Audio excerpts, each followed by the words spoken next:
আসন্ন জাতীয় সংসদ নির্বাচন, গণভোট ও জুলাই সনদকে ঘিরে উত্তপ্ত হয়ে উঠেছে দেশের রাজনৈতিক অঙ্গন। জুলাই গণ অভ্যুত্থানের পর প্রয়োজনীয় সংস্কার ও তার বাস্তবায়ন নিয়ে উঠেছে নানান প্রশ্ন।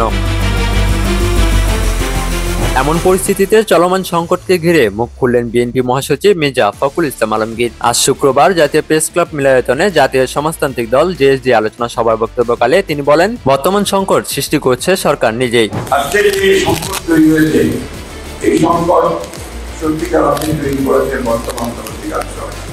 তারা যে কমিশন বা কমিটি গঠন করেছে সেখানে গত ৮-৯ মাস ধরে নানান সংস্কার ও ঐকমত্যের বিষয়ে আলোচনা হয়েছে। তবে ঐকমত্য কমিশনে কয়েকটি বিষয়ে আমরা একমত হতে পারিনি।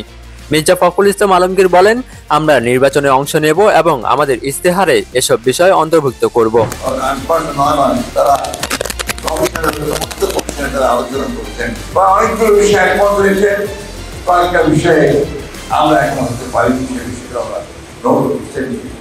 জনগণ যদি আমাদের ভোট দিয়ে সরকার গঠনের সুযোগ দেয় তবে আমরা সেই বিষয়গুলো পুনরায় সামনে নিয়ে আসব এবং সংসদে পাশ করিয়ে দেশের পরিবর্তন ঘটাবো।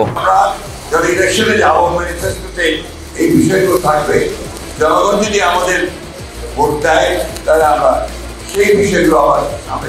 বিএনপি মহাসচিব আরও বলেন, স্বাক্ষরিত জুলাই সনদ ও এর বাস্তবায়ন প্রক্রিয়ার মধ্যে বড় পার্থক্য রয়েছে। নোট অফ ডিসেন্ট না রেখে জনগণের সঙ্গে প্রতারণা করা হয়েছে। দেশের বর্তমান সংকটের জন্য দায়ী অন্তর্বর্তীকালীন সরকার ও ঐকমত্য কমিশন। মাহমুদ বিন মারুফ, ডেস্ক রিপোর্ট, সকালবেলা।